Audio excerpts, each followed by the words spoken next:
Apparently, Singapore has been named the 6th Blue Zone. Blue zones are places in the world where people supposedly live the longest and healthiest lives. You may have an opinion about the dependability of the Blue Zone study, but without a doubt, it presents some good ideas that could help us improve our health and happiness. That said, as Singaporeans, we were not expecting our country to be named a Blue Zone. Watch on to find out why we are surprised as we uncover the deep, dark secrets behind Singaporeans' longevity. For those who may not be familiar with Blue Zones or are not aware that Singapore has been included as one, here's a quick news flash. As mentioned, Blue Zones are regions in the world where people are claimed to live longer than average. The 5 original Blue Zones are Okinawa, Japan, Sardinia, Italy, Nicoya, Costa Rica, Ikaria, Greece, and Loma Linda in the US. Newcomer Singapore is the 6th. Singapore has consistently ranked among the countries with the highest life expectancy. From 2010 to 2020, the number of centenarians in Singapore more than doubled, from 700 to 1500. A newborn in Singapore today can expect to live about 20 years longer than a newborn in 1960. In the annual index of the world's healthiest nations, Singapore routinely ranks in the top 10, despite spending only a fraction of the GDP on healthcare. Unlike the original Blue Zones, whose longevity has been attributed to culture and tradition, Singapore's status as the 6th Blue Zone has been attributed to well-planned changes implemented over time, which makes Singapore an engineered Blue Zone 2.0. So what's our reaction to the news? On one hand, we can't say we are entirely surprised since we've always been aware of our country's relatively high life expectancy. But at the same time, we were not very convinced that we truly deserve the title. Blue Zones are often portrayed with an air of mystic around them. The people are supposed to live remarkably simple lives, relying on old wisdom to age gracefully and effortlessly. That didn't exactly sound like the Singapore we know and love.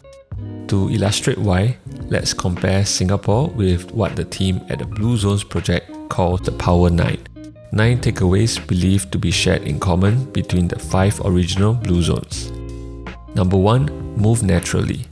According to the Blue Zones project, people in Blue Zones move more as a natural part of the day. But like most modern cities, the typical Singaporean works a sedentary office job. We don't grow our own food and tend to our gardens for hours a day like the Okinawans. What we do have is a robust food delivery network where we can obtain meals without even having to step out of the door. Number 2. Sense of purpose. People in Blue Zones have a clear reason to get up in the morning. They even have vocabularies for it, like Ikigai or Plan de Vida. There are many great things going for Singapore, but one common complaint is the rigidity of our system. From early education to retirement, we are nudged along a preferred path. Study hard, get a job that earns as much money as possible, and just show up to work every day. In a 2015 Gallup poll, only 17% of Singaporeans felt they had a clear purpose in life. Number 3. Downshift. Folks in Blue Zones live relatively slow-paced lives, and they also incorporate routines to help them reduce stress. I think most Singaporeans would agree that life in Singapore can be classified as high stress.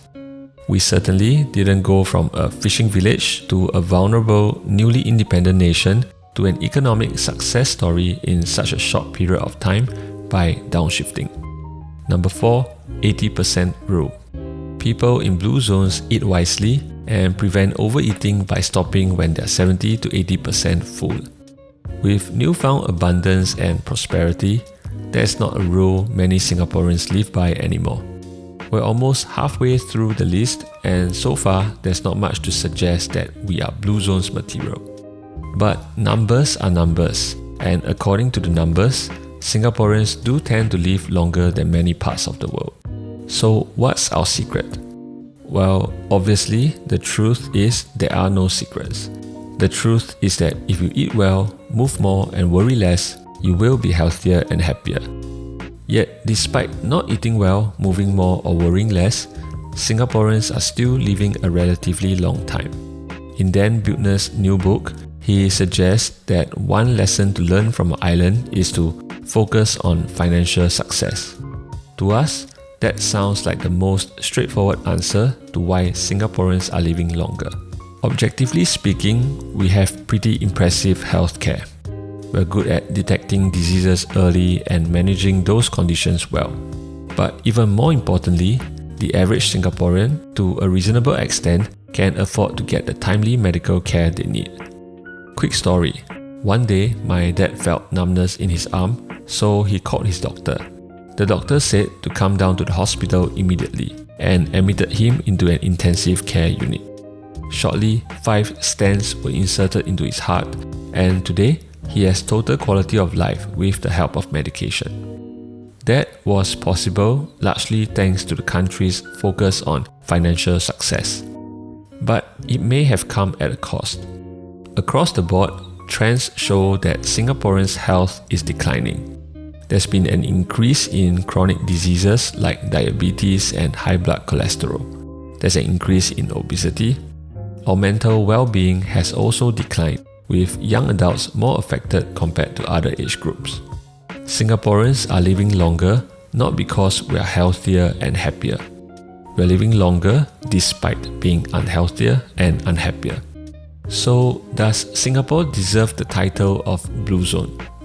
In our interpretation, the embodiment of a blue zone should be a place where people not only live longer and healthier, but also happier and with more purpose. What we liked about the original Blue Zone's ideology was that they presented good reminders of the less talked about and less tangible things that contribute to our well-being. Outside of nutrition and exercise, it's just as important to slow down, prioritize our loved ones, have a strong social support network, and find a greater sense of purpose in life. We have nothing but love for our country, and we feel extremely fortunate to be here. But while Singapore has done many things right, as of right now, we just don't think we can call ourselves great role models when it comes to health and happiness. At the end of the day, titles like Blue Zones mean very little. There's only one place we should be concerned about making a blue zone, and that's the individual bodies we live in. Any body can be a healthy and happy place to be if we take good care of it. So here's your reminder to eat well, move more, and worry less. Best of health. We'll see you in the next one.